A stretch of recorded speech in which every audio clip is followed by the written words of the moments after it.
Muy buenas tardes y bienvenidos a la primera jornada de debate organizada por el Liberal.cat entre representantes políticos jóvenes de diferentes formaciones del espectro ideológico catalán.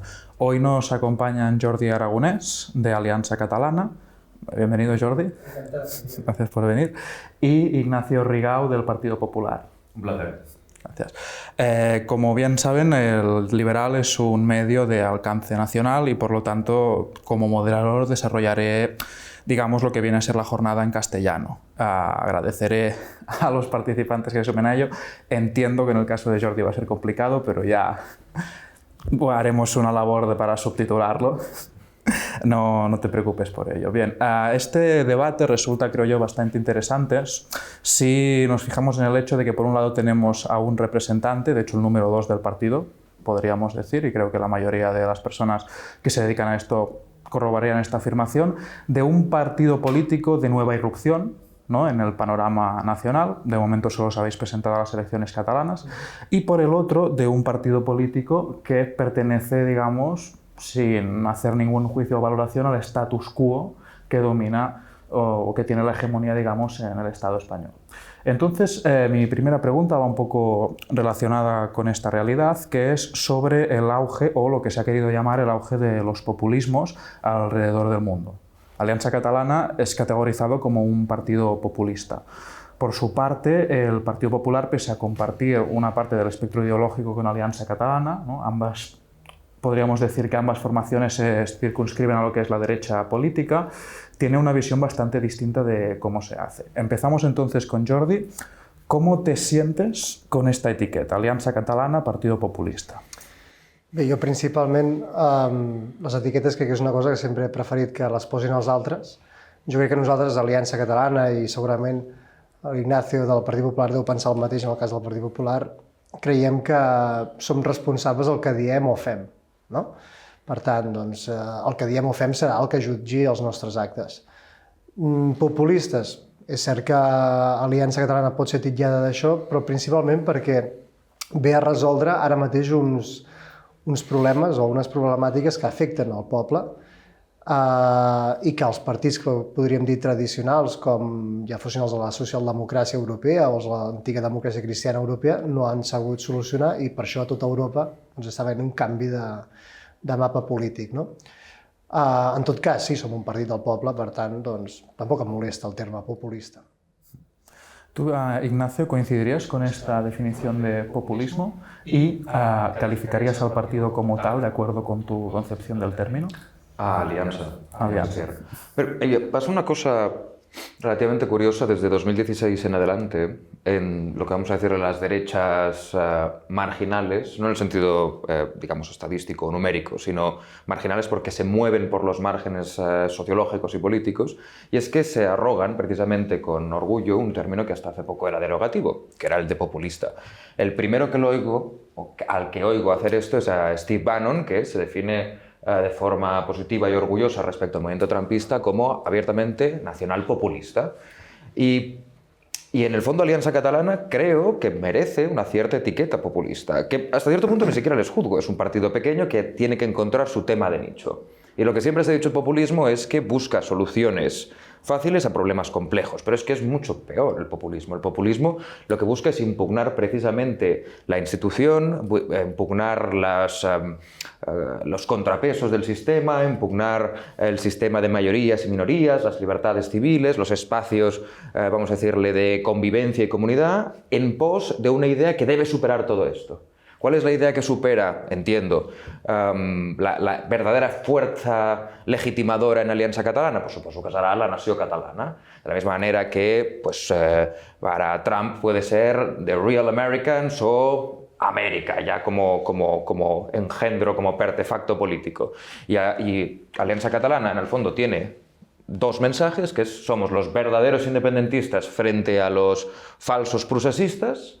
Y tenemos el segundo mensaje, que es hay un problema con la inmigración, que de hecho incluso llamarlo inmigración desde la óptica de Aliança Catalana sería quedarse corto. Hay casi un problema de sustitución cultural, em corregirás, Jordi, pero y en este punto, que como digo, partido pequeño necesita sus temas de nicho, pero a la vez sus temas de nicho son temas de nicho de corte populista, frente al Partido Popular, que entiendo que a veces incluso se nos puede reprochar lo contrario, que nosotros tenemos nuestros temas de la derecha clásica, impuestos bajos, seguridad en las calles, libertad para las personas, y ninguno lo elevamos a, ¿cómo decirlo?, a una categoría tan salvaje como pueden hacer los movimientos populistes o reconocidament populistes. Jo aquí sí que faria un matís important.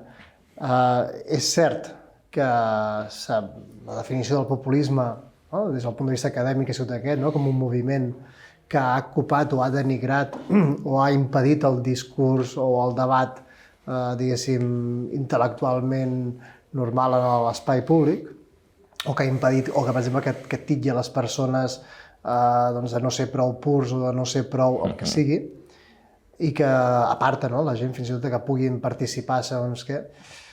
Però jo crec que precisament el que hem viscut els darrers 15-20 anys ha sigut podríem dir una política per part, no pas d'aquests partits que se'ls diu populistes, sinó per part de partits de l'esquerra tradicional o de l'extrema esquerra que ja fa anys que estan a les institucions, que s'han dedicat a assenyalar les persones que no ens consideraven aptes o que eren fatxes o que eren el que siguin en cada moment, i se'ns ha aplicat el que ells diuen la política de la cancel·lació, però que en tot cas és una política de la mort civil, i de per tant de la feina i del salari i de per tant del sostén vital, perquè no podem viure.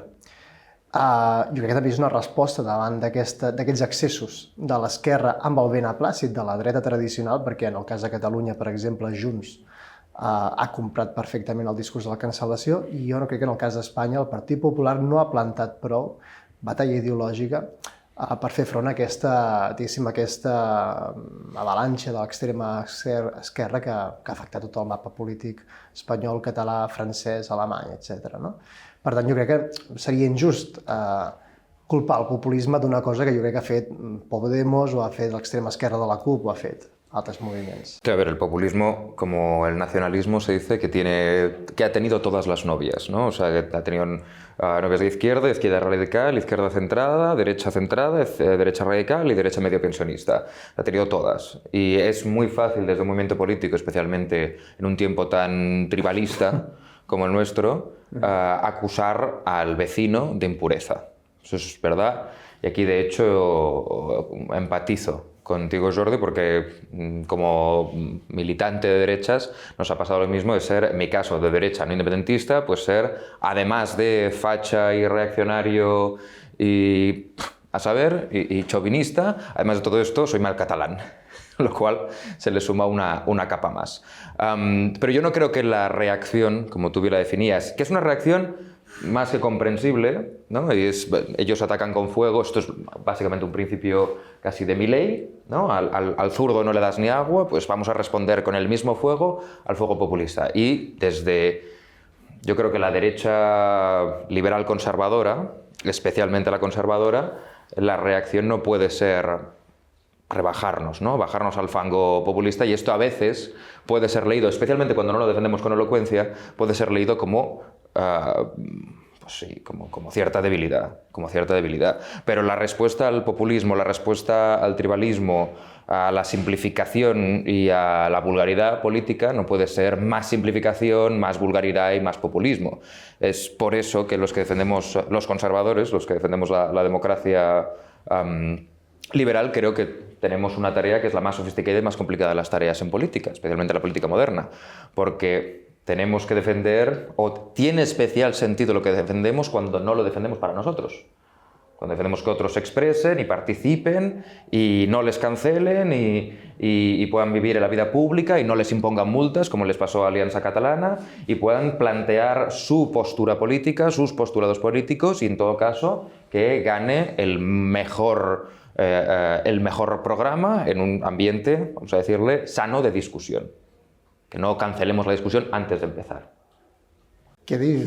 Té raó en tot, no? La gran diferència entre l'Ignacio i jo, també em considero conservador, fins i tot potser una mica més reaccionari que conservador, en el sentit de reaccionari com algú que reacciona a tot el que està passant a nivell d'amenaça legal, institucional o de degradació de la pròpia comunitat política que és Catalunya.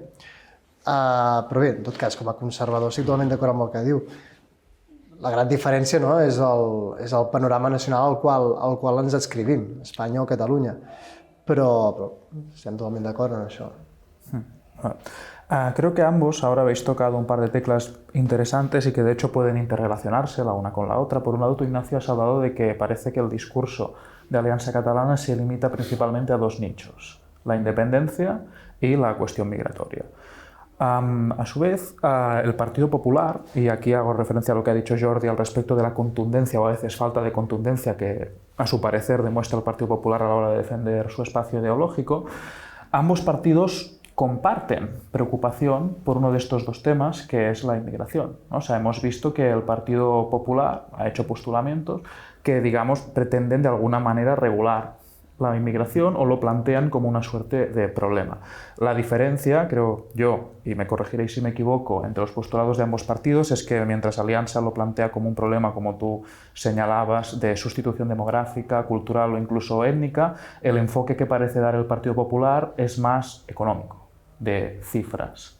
¿Estáis de acuerdo con ello? Y en ese caso, ¿cuál diréis que es la diferencia entre vuestros enfoques?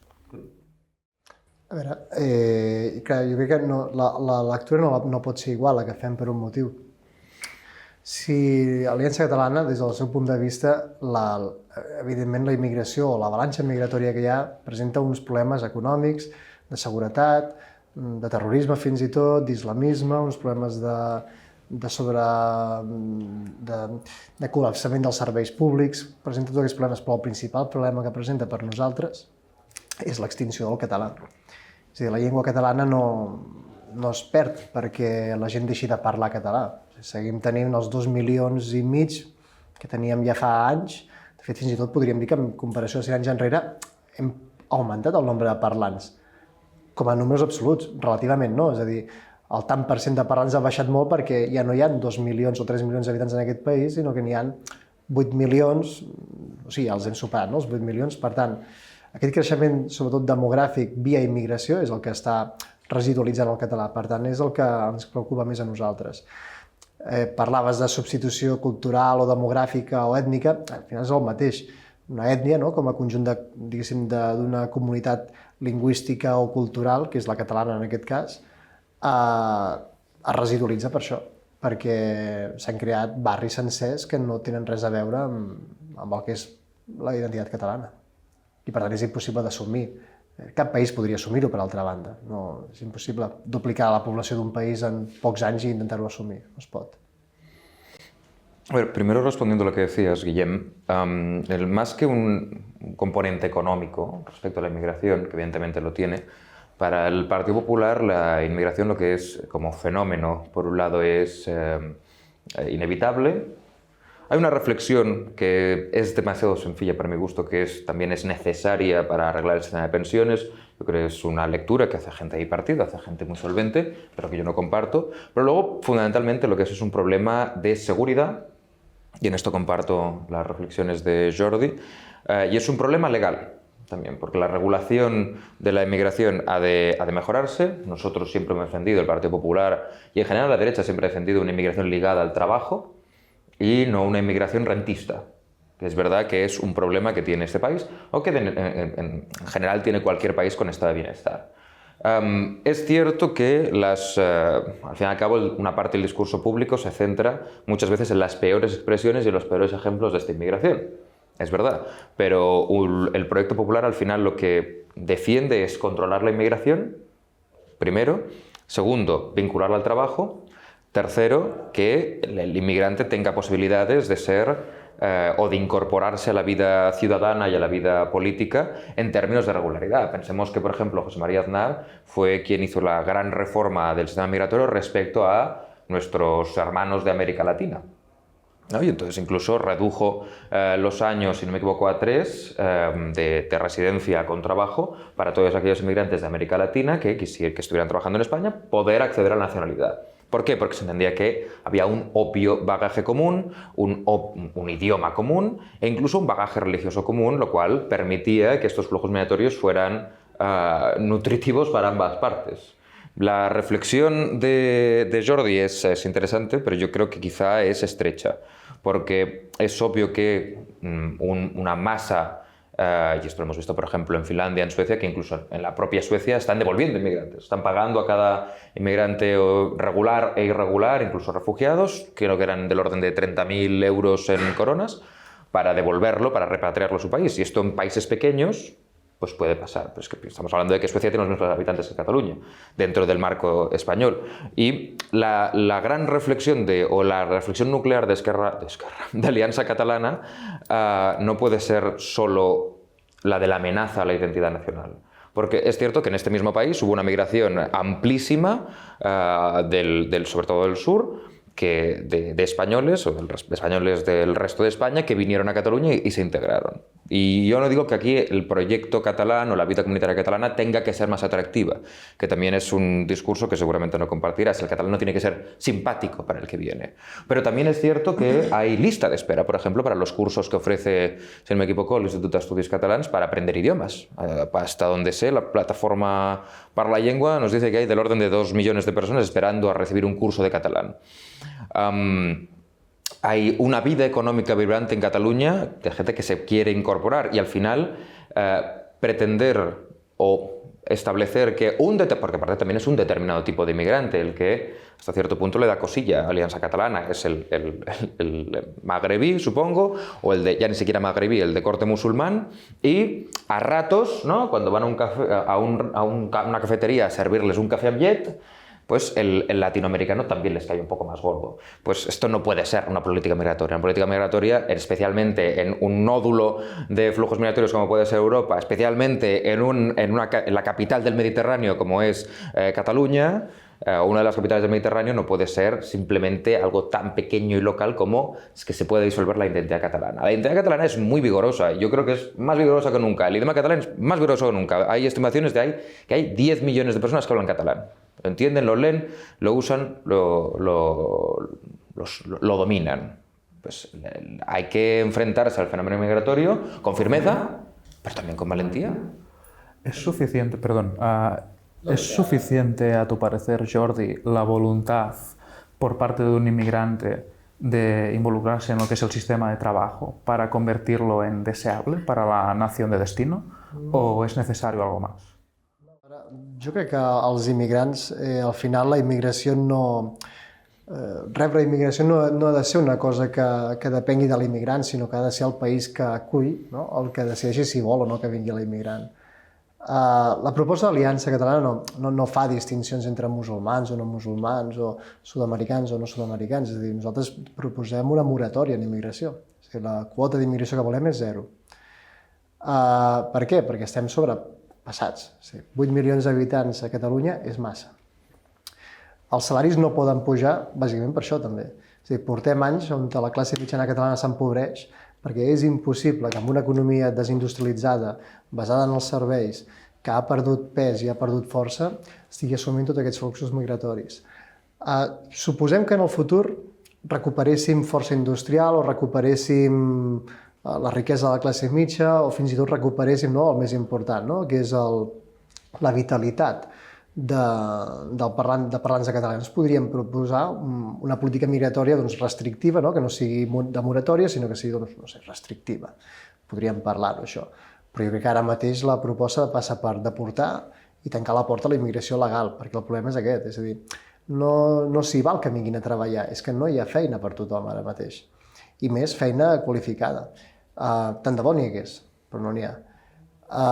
I per altra banda, el tema que comentaves dels parlants de català, sí, hi ha 10 milions, d'occità també n'hi ha molts, i de llatí a tot el món n'hi ha moltíssims. El que passa és que no es tracta de quanta gent sap parlar català, es tracta de quanta gent l'utilitza en el dia a dia. Jo crec que Catalunya està donant símptomes ja de residualització quan està baixant del 30% de parlants habituals de català. Això són dades de la Generalitat de Catalunya. Bien, pues aprovechando que os habéis inmiscuido un poco ya vosotros en el que sería el siguiente bloque, o bueno, más que bloque, ámbito temático, por el que me gustaría llevar la conversación, si os parece entramos en la cuestión del discurso ya puramente nacionalista y la lengua que creo que están bastante interrelacionados el uno con el otro.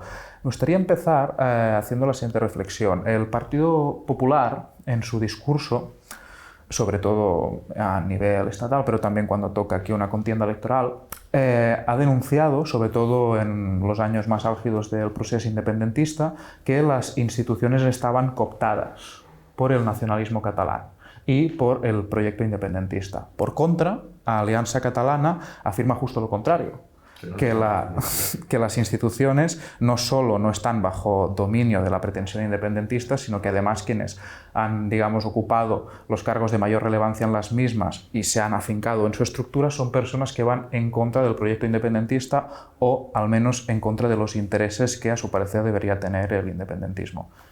¿Coincidís cada uno con la postura del partido? La primera reflexió que podríem fer és que jo crec que tota institució, tot govern, té ideologia darrere de les polítiques que fa, encara que digui que no. És a dir, el propi Estat, en la geografia, té ideologia, en la divisió administrativa té ideologia, en posar nom a les províncies té ideologia. I això és així des de la Constitució pròpia de l'Estat liberal espanyol al segle XIX, que té ideologia en com articular l'Estat, i té ideologia doncs, des de la bandera que posa a un uniforme fins a la bandera que posa on sigui. No? Evidentment, l'Aliança Catalana faria el mateix, també tindria ideologia si tingués el control de les institucions. Jo crec que, evidentment, aquests partits que han donat vida al procés, Junts, Esquerra, la CUP, que han governat totes les institucions del país, és a dir, des de la Generalitat, a les diputacions, als ajuntaments, a tot allò que té poder a Catalunya, no és que no hagin servit els interessos de la independència, és que ells mateixos ho han afirmat, que tot era mentida o era simbòlic, o van demanar en el tribunal, van dir que no anava de veritat, i que res, que un va dir ho tornaran a fer, no sé què tornaran a fer, però en tot cas ells van dir que tot allò era mentida. Jo crec que, a més, doncs no han aprofitat aquest poder que donen les institucions.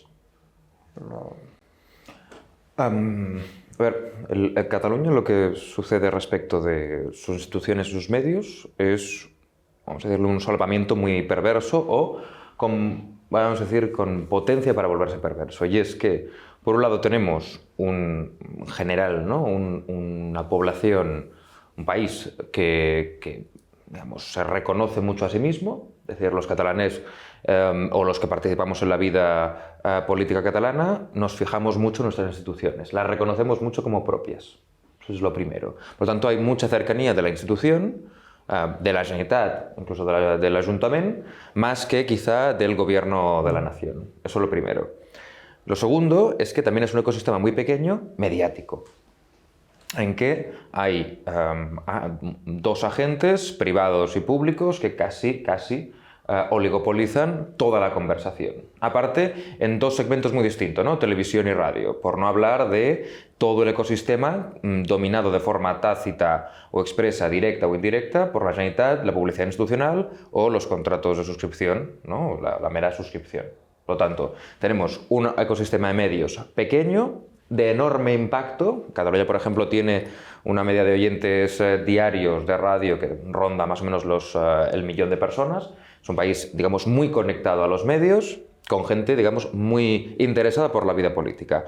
Con lo cual, es un incentivo hasta cierto punto comprensible del poder público intentar manosear, masajear ese ecosistema a través de las instituciones que el propio catalán ve cercanas. Con lo cual, instituciones cercanas, pocos medios, mucho poder sobre estos medios y mucha financiación para estos medios. Pensemos que la Corporación Catalana de Medios Audiovisuales, hasta donde yo recuerdo, creo que tiene un presupuesto anual de 230 millones de euros, si no me equivoco, incluyendo TV3 y Cataluña Radio. Por lo tanto, la tentación está ahí.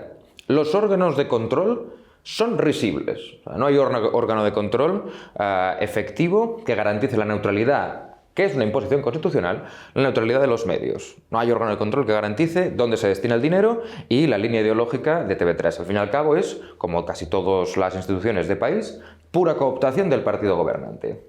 Con lo cual, si gobierna Esquerra Republicana o gobierna Junts pel Sí en su día, o gobierna Junts o Convergencia o los socialistas ahora, pues tienen mano directa sobre precisamente estas herramientas de extraordinario poder.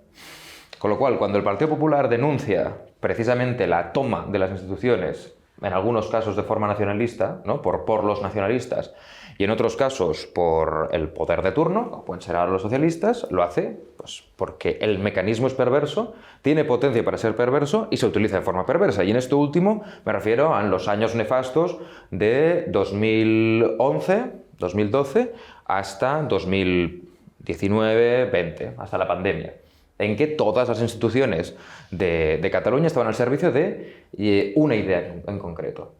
Claro, el ambiente era irrespirable, tú abrías la televisión, escuchabas las noticias, leías los periódicos y había una línea ideológica muy clara, que poco menos que distinguía entre buenos y malos catalanes, demócratas y antidemócratas, entre amigos y enemigos de la nación, ¿no? Y esto es algo que Aquí soy más liberal que conservador, porque yo no creo que para empezar debieran existir estos mecanismos. Para los medios privados, vía libre. Es posible que ni pagaran impuestos. El liberal, que no pagara impuestos, ni un obstáculo. Pero que tampoco recibiera un euro. En cambio aquí tenemos todo lo contrario. Tenemos un sistema que al poder le va muy bien, que aparte se va renovando. Ahora, de hecho, la propia televisión española o el propio ahora 3CAT han encontrado de nuevo su nicho, su enganche con productos que van desde la revuelta al Someva, o como se llama.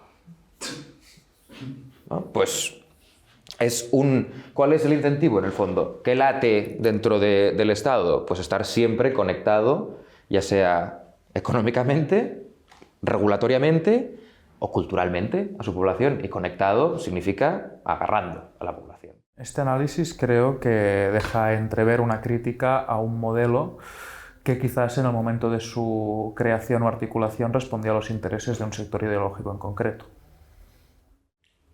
¿A qué te refieres?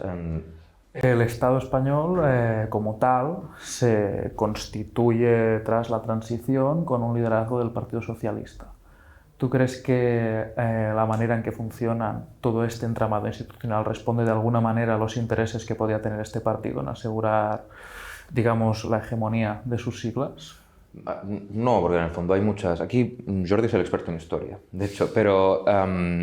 hay muchas estructuras que heredamos del franquismo en este sentido, ¿no? La propia idea de una televisión pública nacional, que no es mala, porque sea un invento franquista no lo convierte en malo, pero la propia idea de una televisión pública nacional era una buena idea en su momento.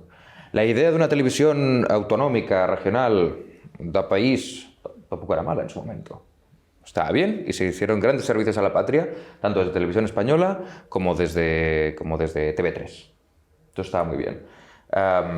De la misma manera que en el momento en que se da un salto de gigante en este país, que es durante la transición, todas las estructuras de poder que estaban en manos del franquismo o del partido único tienen que ser sustituidas muy rápidamente por otro sistema de partidos. Con lo cual tiene sentido que todas aquellas instituciones que en su día controlaba el franquismo, por ejemplo, el antiguo Consejo General del Poder Judicial, todo eso fuera sustituido o que el control pasara a los partidos. Pero todo esto tenía un sentido constitucional, y en los propios diálogos constitucionales se ve, y en las propias discusiones constitucionales se ve. La idea era una democracia de partidos que entre ellos tuviera una idea superior de concordia, civilización, libertad y progreso. Uh-huh. Y entonces que precisamente el reparto de sillas y de sillones fuera con una idea, ¿cómo decirlo?, de honradez. Ya no solo consenso, de honradez, de elevación. Pero claro, como este país ha cambiado mucho, por mil cuestiones, pero ha cambiado mucho, al final ya no es que fueran los socialistas que tuvieran interés, es que cualquier partido que ha conseguido acceder a la mayoría suficiente ha aprovechado todos estos resortes. Como liberal, casi libertario, yo lo que diria és que el que hay que hacer és romper-los. Sí, no, també tallaria totes les subvencions.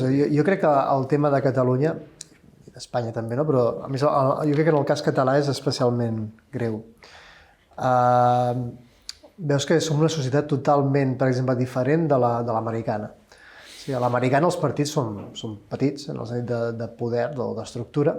es s'activen quan venen les campanyes electorals, però sobretot els diners venen de donacions privades, o de mecenes, o de donants particulars petits, que es posen d'acord i paguen diners per una campanya electoral. A més, legalment tot molt estipulat. Podríem dir que en el cas americà el poder està a la base, i la base és la que paga o dona els diners perquè una persona arribi a la presidència. En el cas català és el contrari, és una piràmide al revés. És a dir, des de dalt es decideix quins partits tenen més diners i, per tant, quins tenen més capacitats de guanyar les eleccions, de controlar la televisió, de controlar la ràdio i fins i tot de vetar a la gent que no vol que parli. En aquest cas nosaltres, encara no hem parlat de TV3.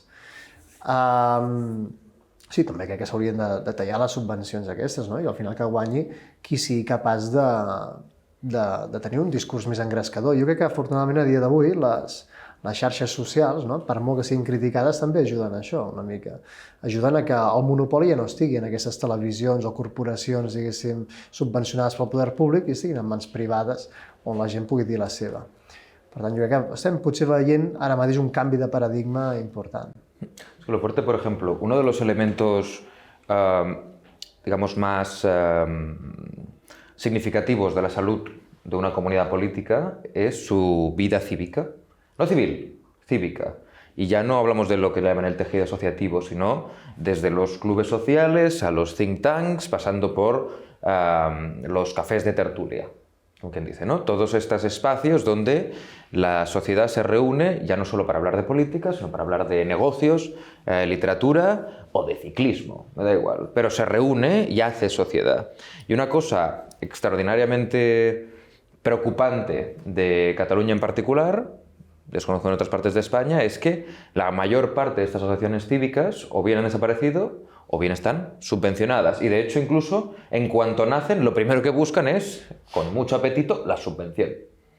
Y esto quizá es un poco idealista por mi parte, pero esto cuando imaginamos la sociedad cívica o cuando empezamos a imaginar la sociedad cívica, cuando empiezan a hacer el liberalismo y cuando se sofistica desde el 1600 hasta casi la propuesta lockeana, ¿no? Que es la utopía burguesa, esto no lo teníamos en mente. Cuando empezamos a decir nos interesamos el uno por el otro, interesémonos por el vecino, cuidemos de nuestra parcela del mundo, y si a nosotros nos va bien, al vecino también le irá bien, todo esto, que es la utopía liberal, el valor burgués, todo esto no contaba con que una vez yo ya había ganado mis dineros y me iba precisamente a hacer mi vida cívica, toda la vida cívica va a estar o bien regulada o bien subvencionada. Y ahí creo que tenemos un problema, porque en el momento que alguien es el que controla lo que comes o dejas de comer, tu propia supervivencia, el riesgo y ventura que se dice en derecho de tu asociación o de tu proyecto, ese proyecto está comprometido. I a més, promocionar la hipocresia política. És a dir, a Catalunya hi ha hagut una gran dosi d'hipocresia o de por, de molta gent que podria haver dit una cosa que pensava i no la deia per por a que el batessin de les tertúlies, o per por que el batessin dels programes, per por que el batessin dels diaris, per por que el batessin de la seva feina de professor on te fos. Per tant, aquest control de les subvencions per part del poder polític ha promogut això, la por i la hipocresia. Coincidís, por lo tanto, en la necesidad de desvincular lo que es la vida cívica de la vida pública, sobre todo en cuanto a la financiación, vía subvenciones, vía ayudas, etcétera, etcétera, etcétera. También creo, y me corregiréis si me equivoco, que ambos partidos coinciden en su crítica a la hegemonía cultural de la izquierda actualmente, sea en términos nacionales a nivel estatal o sea en el caso concreto de Cataluña. Pero claro, cuando se hace una crítica al modelo imperante, sea cultural, sea institucional, sea político, es necesario plantear una alternativa. La crítica principal que recibe Aliança, sin que yo la haga mía, es la ausencia de una alternativa concreta. Por su parte, el Partido Popular, si bien es cierto que ha gobernado en muchos momentos de la historia democrática del país y ha tenido proyecto para el país, quizás por el contexto actual en el que todo parece más difuso y más volátil, y quizás es simplemente una percepción, no lo sé, parece o también enfrenta muchas críticas de que no parece tener un proyecto sólido de oposición al gobierno actual. Entonces, queda un poco extraño lo que os voy a pedir, pero ¿Cómo valoraríais? Después también podéis defender, por supuesto, la postura de vuestro partido y la solvencia ideológica que tiene a la hora de plantear soluciones.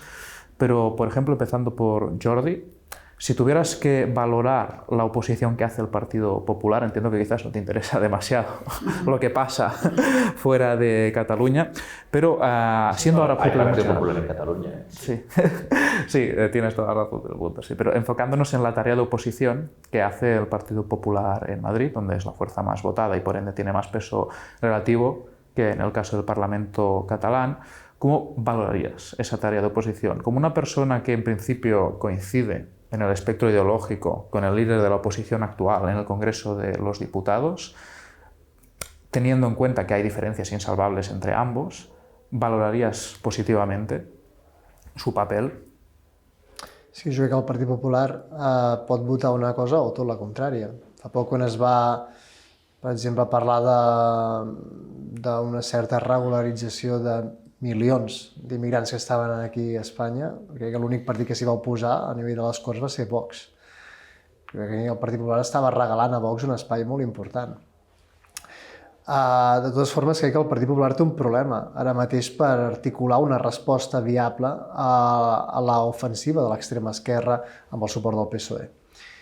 I no és un problema únicament de falta jo crec de duresa o de contundència en el discurs, que jo crec que dintre del Partit Popular hi ha gent que sí que la té i gent que no, és a dir, és un partit molt gran, sinó que és un problema de com arriba el Partit Popular o com pot arribar el Partit Popular a la presidència del govern. Crec que l'estat espanyol està tan fragmentat a dia d'avui a nivell polític que el Partit Popular necessita Vox per governar, però a la vegada necessita de les dretes regionals. I és una suma que a dia d'avui és difícil de veure. Potser canvia, evidentment els mapes polítics poden canviar molt en 10 anys i pot canviar, o en 4, no sé, pot canviar tot molt, però jo veig que hi ha un problema molt greu d'això. I jo crec que el mateix Partit Popular potser hauria de, o la dreta, a nivell de tot l'Estat, hauria de fer una reflexió sobre quin és el seu projecte d'Espanya i si és o no viable, per exemple, que s'entenguessin amb Junts i amb Vox o amb el PNV per poder frenar l'ofensiva de l'extrema esquerra. I per altra banda, evidentment, si Junts o el PNV acceptarien uns punts en comú també a nivell culturals per frenar això, que no ho tinc clar perquè Junts i el PNV tenen un discurs que també sembla d'esquerres, ¿no? En aquest sentit. Bueno, creo que la pregunta ya te la puedes imaginar, Ignacio. Antes de contestarla, te recuerdo que tienes delante al secretario de Ideología y Programa de Alianza Catalana. Te lo digo, es el cargo que ostenta Jordi, te lo digo antes de valorar lo encarnizado de tu respuesta. Yo tengo enorme respeto intelectual por Jordi, creo que es el mejor ideólogo que tiene o que podría tener Alianza Catalana y también creo que es el único que tienen ahora mismo. Y creo que debo coincidir mucho con su diagnóstico, que si me permites luego le dedicaré unas palabras. El tema de la Alianza Catalana es que aún la estamos viendo eclosionar. En un mundo, justamente como decía Jordi hace un momento, en el que todo es muy difuso, muy confuso, muy caótico, muy rápido, al final un mensaje, en vez de tenerse que emitir y esperar que el receptor en la comunidad política lo digiera, tiene que emitirse muchas veces, por lo tanto tiene sentido que Alianza Catalana tenga ahora mismo sus dos asuntos de nicho y simplemente haga presión con ellos. En uno cabalga a lomos de intuiciones, como es el de la inmigración. De hecho, a mi parecer, el discurso respecto a la inmigración de Alianza Catalana es una traducción literal, me refiero de una traducción del mismo discurso que escucharíamos en inglés o en castellano, pero en su excepción, en su capítulo catalán. Y luego tenemos otro discurso que es el prusasista, que es el independentista antiprusasista, que también cabalga a lomos de los errores de los demás. Y ha conseguido, compensando ambas partes, ambos émbolos del discurso, ha conseguido pues, capitalizar cierta indignación más que razonable y erigirse hasta cierto punto en un partido, no diré purista, pero que sí que puede señalar a otros partidos con pasado y errores en el pasado frente a Alianza, que no los tiene. Y frente a Alianza, que también, es decir, ha sido maltratada por el resto de partidos de Cataluña, hasta el punto de que se sancionó a su propia presidenta simplemente por emitir su opinión. Con lo cual, hay un punto en que entre todos la matan y ella sola se muere, ¿no? Porque, como digo, Alianza, no teniendo discurso propio, capitaliza una sensación a la que solo tiene que ponerle palabras y repetirlas constantemente. Respecto del Partido Popular y de la hegemonía cultural de la izquierda, Cayetana Álvarez de Toledo, a la que admiro mucho, habla de que en España era un tablero inclinado, ¿no? Es un tablero inclinado a favor del PSOE State of Mind. Yo creo que es un diagnóstico acertado, pero que hay que quizá elaborar un poco más. El problema de la derecha tradicionalmente, el problema de la izquierda tradicionalmente es que son materialistas marxistas, y el problema de la derecha es que somos materialistas vulgares, en el sentido de que parece que nuestro único discurso sea impuestos bajos, libertad, con el menor reparo o la menor reflexión sobre lo que es la libertad. Y en el momento en que nosotros somos un partido liberal, que por tanto defiende la neutralidad, defiende que cada uno gobierne su destino y su vida, no somos un partido como la izquierda o en general los nacionalismos más recalcitrantes que son pastorales, no le decimos a la gente lo que tiene que hacer o dejar de hacer, dejamos un hueco en el que todo el mundo quiere meterse a decir lo que la gente ha de hacer. Y como la batalla cultural de la derecha precisamente es esta, es negativa.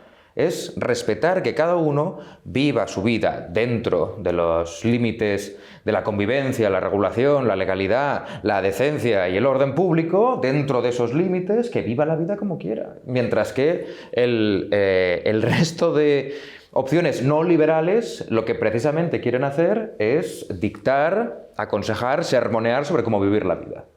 Esta es la batalla cultural de la derecha. Y la batalla cultural de la derecha liberal conservadora en concreto tiene que ser por la política objetiva. Que esto es justamente lo que reprocha Jordi, que tiene toda la razón, que es que un día podemos votar una cosa y la siguiente. Que no es malo que un día votemos una cosa y la siguiente. Lo importante es que tengamos las razones objetivas como conservadores para votarlas. Lo importante es lo que se vota y no con quién se vota. Y esto es algo que ha de entender la derecha. Y en última instancia, precisamente entender que España tiene algo, un olor, un corazón quizá un poquito cantonalista. Y definitivamente tendremos que entendernos y tener razones para entendernos y saber dar las razones para entendernos con las derechas regionales, que en el fondo no sería algo nuevo, estamos pensando en concreto en Junts, pero se entendió muy bien Rajoy, por ejemplo, con Coalición Canaria. Y tener las buenas razones para entendernos y justificar si un día pactamos con Vox y al día siguiente con el PSOE, ¿por qué lo hacemos? Porque el destino común ha de ser más libertad, más seguridad, más prosperidad. O sea, por lo tanto, enfocas el rol que la derecha nacional debe tomar en la batalla por la hegemonía cultural, tú bien lo has dicho, como negativo, no como la postulación de principios que sean contrarios a los que actualmente copan la hegemonía, sino a renunciar que haya principios que sean hegemónicos más allá, por supuesto, del de la libertad y del de la capacidad del individuo a desarrollarse. ¿Alianza Catalana coincide con este diagnóstico o consideras, Jordi, que la batalla cultural pasa por hacer valer principios propios más allá de la libertad, hablo del campo moral, que deben sustituir a los que actualmente la izquierda ha instaurado en el pensamiento colectivo? No, jo crec que cadascú amb la seva vida ha de fer el que cregui. Jo crec que aquí ens entendríem bastant, el tema d'aquesta lluita cultural, no? de què és aquesta lluita cultural. Jo crec que Aliança té una resposta a l'extrema esquerra. La resposta és llibertat, també és seny, també és ordre, no? També és seguretat, també és no patir per la teva propietat, és poder fer amb la teva vida el que tu vulguis i tenir més prous diners com per poder fer el que vulguis, no estar condemnat a la misèria que no et permeti tirar endavant o no et permeti obrir un negoci o fer una empresa o realitzar-te com a persona. Per tant, jo crec que és llibertat i no intromissions, en aquest cas, del que seria l'esquerra o l'extrema esquerra. Bueno, has dejado caer, Ignacio, la posibilidad de que el Partido Popular en algún momento muy concreto y en un contexto muy determinado tuviera que entenderse para puntos muy específicos con fuerzas como lo podrían ser Alianza, si te he interpretado bien. Sí. No, por supuesto, que tenga que entenderse el partido en general, pero sí en determinados puntos. Pero si esta situación se diese, que por supuesto tiene sentido cuando se enfoca la política desde una perspectiva puramente objetiva, se entiende que sería algo circunstancial. porque si bien es cierto que ambos partidos pueden compartir diagnosis, pueden compartir incluso soluciones a determinadas problemáticas que detectan, el endgame, ¿no? el horizonte es totalmente antagónico. En este contexto, ¿puede ser entendible para el votante que un partido como lo es el Partido Popular, de inequívoca adscripción constitucional y de unión, se entienda en un momento determinado con una fuerza política con la que es cierto que comparte determinados valores ideológicos, pero que tiene una diferencia irreconciliable y fundamental en la piedra angular que desarrolla su proyecto político? Recientemente una encuesta, quiero decir que del Diario Español, pero no estoy seguro, certificaba que entre los votantes de Vox y el PP, un 80%, los dos combinados, un 80% estaría de acuerdo en que se pactara con Junts para una moción de censura contra Pedro Sánchez. Por ejemplo, esto, y quizás es un caso como tú lo llamabas, ¿no? Circunstancial, excepcional. ¿Esto qué nos demuestra? Que hay ciertos temas que interesan más que la trinchera desde los que se proponen. Por ejemplo, si mañana, no pasará, pero si mañana el Partido Socialista propusiera derogar el impuesto de sucesiones y donaciones, yo me iría a Génova 13, sede del Partido Popular, y decirle, por el amor de Dios, votad con ellos, porque hay temas que interesan más que la gente que los propone. La mayoría de temas interesan más que la gente que los propone. Y por eso he hecho quizá antes una mueca. Yo no creo que pactar con otras fuerzas, incluso con fuerzas que pueden ser antagónicas o con las que ha habido una histórica animadversión, tenga que ser algo puntual. Diría todo lo contrario, porque a mí no me interesa con quién se pacta tanto como lo que se pacte. Que esto es la política entendida, creo, con cierta madurez parlamentaria e institucional. Lo importante es lo que se pacta y, por lo tanto, hay que incorporar precisamente con solvencia y elocuencia a estos pactos a todos aquellos con los que podamos comulgar. Plantear la política en términos subjetivos, tachar a un interlocutor porque es un interlocutor, me parece prepolítico, me parece de izquierdas y me parece inaceptable, aparte que me parece una traición al rol, a la finalidad, a la teleología del partido político. Y, de hecho, como reflexión de cierre, yo creo que el partido político, en general, y en España en particular, hoy debe entender que no va a haber nunca más un sistema de mayorías. Una cosa que ha entendido Pedro Sánchez con mucha habilidad, perniciosa, pero mucha habilidad, es que lo que hay que hacer es estar permanentemente negociando a todos los lados. Lo ideal sería que negociara de forma leal y por el bien de España. Aquí lo que vemos es que Pedro Sánchez es tirando a desleal y tirando a un enemigo de España, pero lo que hay que entender, lo que hay que entender los partidos es que al final, entre dos, no se va a gobernar España. ¿Podría Alianza entenderse con cualquier partido del hemiciclo si las circunstancias así lo dispusieran y si existiera una coincidencia en un tema concreto? No és que podria, Aliança ho fa, això. És a dir, a dia d'avui hi ha tant el Partit Popular com Vox com Aliança ha votat les propostes que creiem que era d'interès de tots a aprovar. No és per part nostra ni per part del Partit Popular, per exemple, en la cambra catalana, que batem a la gent pel color polític, cosa que sí que fa Junts o Esquerra o la CUP o altres partits. De fet, la crítica que havia fet abans de que el Partit Popular pot votar una cosa o una altra no era en funció de qui la proposa, era el què. És a dir, jo havia citat un cas molt concret que era una regularització molt gran d'immigrants. Però en tot cas, sí, evidentment, si demà, per exemple, s'hagués de votar al Parlament suprimir l'impost de successions o suprimir l'impost de patrimoni o abaixar l'IRPF, votaríem a favor. O fins i tot endurir les mesures per combatre l'ocupació il·legal, votaríem a favor. O votar a favor d'endurir... Mira, si hi hagués un traspàs de competències amb immigració, cosa que no crec que passi, però que si passés poguéssim fer una mesura per endurir molt les competències o les polítiques migratòries a Catalunya, votaríem a favor, segur tots. El tema és... Altra cosa és governar junts. Governar junts jo no veig que Aliança governi junts amb el Partit Popular, perquè els projectes són totalment diferents. Aliança Catalana és un partit que vol restaurar un estat català i el Partit Popular és un partit que vol mantenir la unitat d'Espanya. Però jo crec que votar a favor de lleis que siguin d'interès de tothom, podem estar-hi d'acord. Pues muchísimas gracias a ambos por acompañarnos hoy y también por poner de manifiesto que se puede discrepar desde la cordialidad. Un placer. Moltes gràcies, Guillem i Ignacio, per tornar-te a Gràcies a ti, veure. Jordi.